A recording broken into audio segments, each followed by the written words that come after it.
Hello there. This is part 3 of this story. If you haven't seen the first 2 parts yet, go watch those first, or you'll be very confused at how we got to this point. Before we start, if you're new, subscribe. We're slowly creeping towards the 1000. With that out of the way, let's get back to the story. A squadron of gauntlet fighters race out of Concord Dawn and intercept a group of smuggler cargo ships and fighters. Fen Rao hails the ship and informs them they are trespassing in Mandalorian space, and to turn back or they'll be shot down. The cargo ships and fighters take evasive maneuvers and the gauntlets intercept them. Anakin weaves through the fighters and effortlessly takes them down. They destroy the ships and return to the surface. Anakin and Fen Rao are celebrated as heroes that night, and Kron Rao praises them for their lack of casualties, and the Protectors drink to celebrate into the night.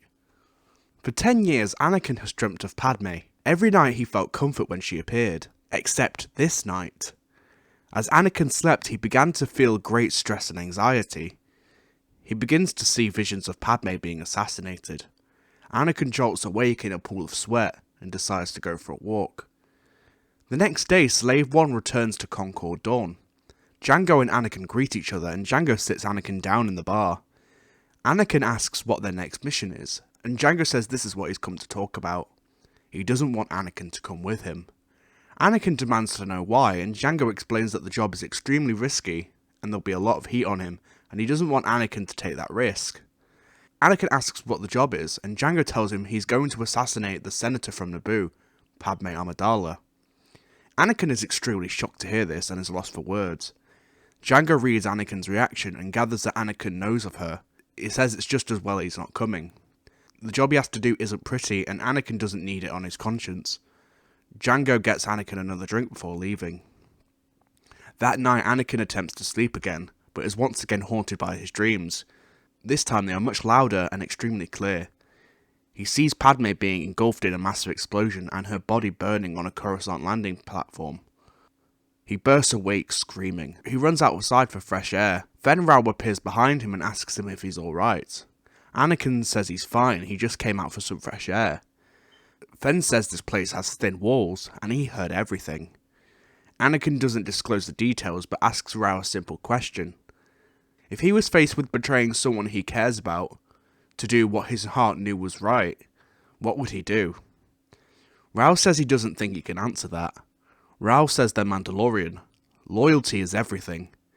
Anakin asks again, but this time, if he was faced with betraying someone he cared about, and to save someone he cared about. And Rao says he guesses all he can do is what's right. What the honourable thing is. Anakin thanks Rao, and Rao goes back to bed. Anakin equips his armour and packs a bag. He gets into his gauntlet and leaves Concord Dawn. Anakin lands on Naboo and lands in the palace hangar. He leaves his gauntlet and is blocked by palace guards. Anakin says he believes an assassination attempt on the senator is imminent, and the guards look at each other, but then tell him he needs to leave. Anakin recognises the head of security as Captain Panaka. Anakin removes his helmet and asks him if he remembers him.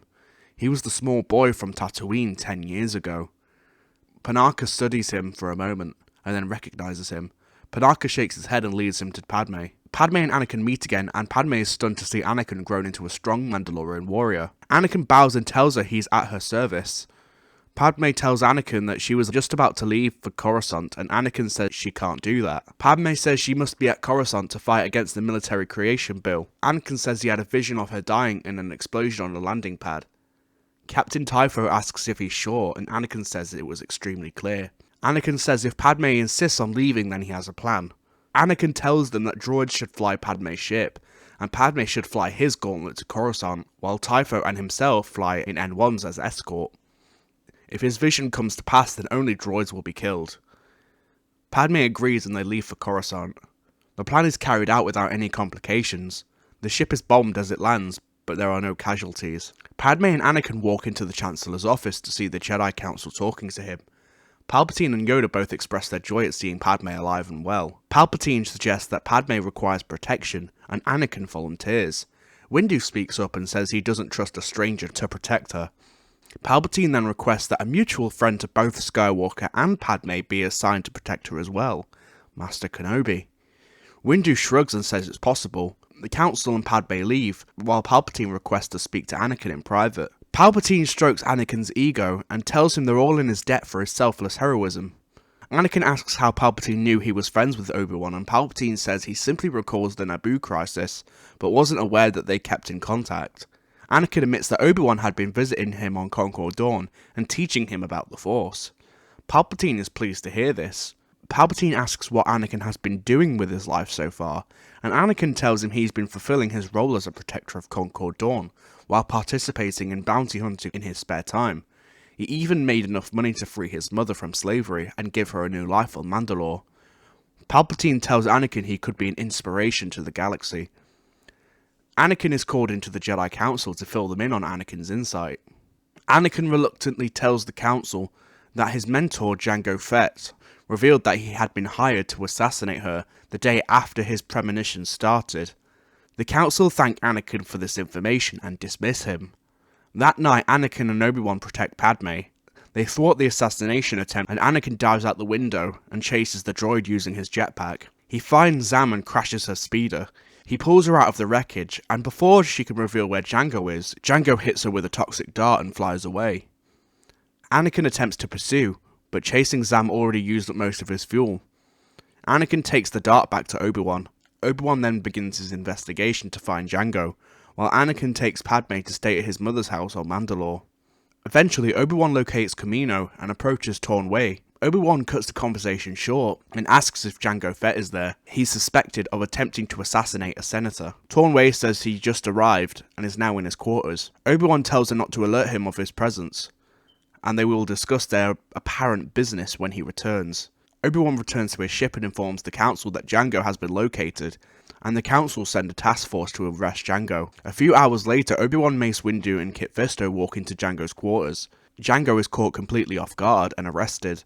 Fisto and Obi-Wan take Jango back to Coruscant while Mace investigates the clone army. On Mandalore, Anakin receives the news that Jango has been caught, so Anakin and Padme return to Coruscant.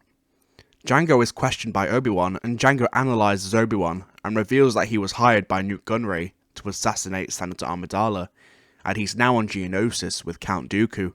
Obi-Wan asks what they're doing there, and Jango says he's not sure, but there's an entire planet's worth of battle droids there. Obi-Wan leaves to inform the Council of his findings, and Anakin walks in and sits opposite Jango. Jango can't look Anakin in the eye. Anakin says he's sorry, but he had to. Jango stays silent, and Anakin takes that as his cue to leave and stands up.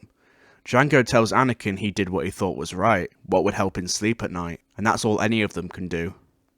Jango asks one favour of Anakin, that he takes his son Boba to Concord Dawn until he can come for him. Anakin agrees and leaves the cell. The Jedi Council have a meeting.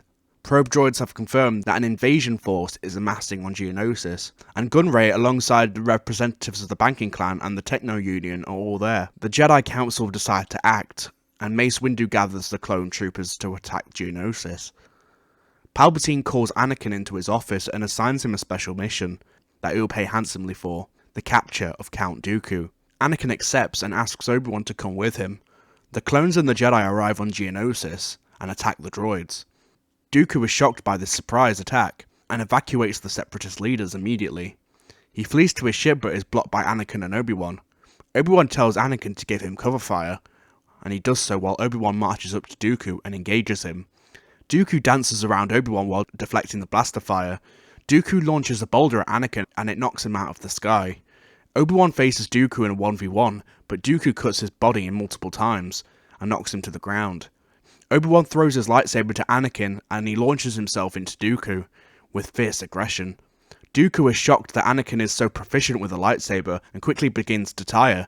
Dooku staggers back and attempts to shock Anakin with Force Lightning, but Anakin's armor resists it. Anakin responds by shooting Dooku with his flamethrower, but Dooku jumps over the flames behind Anakin. Dooku slashes at Anakin's jetpack and Force pushes him backwards. The jetpack explodes and Anakin is dazed. Dooku sees Obi-Wan standing back to his feet and Anakin doing the same, and chooses to retreat. After the battle, Palpatine meets with Anakin, who says he's impressed that he was able to fight Dooku even though he turned out to be a Sith Lord. And in recognition for all he's done for the Republic so far, he's decided to commission him as the first and only Mandalorian General of the Grand Army of the Republic. Anakin is honoured by this and returns to inform Padme. She's extremely proud of him, and Anakin asks her to marry him, and Padme says yes. Anakin and Padme publicly marry on Naboo, and Obi-Wan and Palpatine take a moment to speak. Palpatine tells Obi-Wan that Anakin could do amazing things if he completed his training. Obi-Wan agrees and approaches Anakin, and offers to complete his training in the Force, and Anakin graciously accepts. We now see Anakin aboard his Venator, with clone troopers in black armour with yellow markings at his back. Anakin takes a lightsaber off his belt and ignites it to reveal a yellow blade. Out the window he sees a Venator next to him, and through the comms, Obi-Wan asks him if he's ready to go. Anakin says let's do it, and the fleet enters hyperspace as the Clone Wars begin. And that is where this part ends. Thank you guys very much for watching. If you liked this part, give it a like. Go watch my other stuff. And like I said earlier, please subscribe if you haven't already. I'll see you guys on Wednesday for my next Battlefront stream. But until then guys, may the Force be with you. May the power protect you. Bye.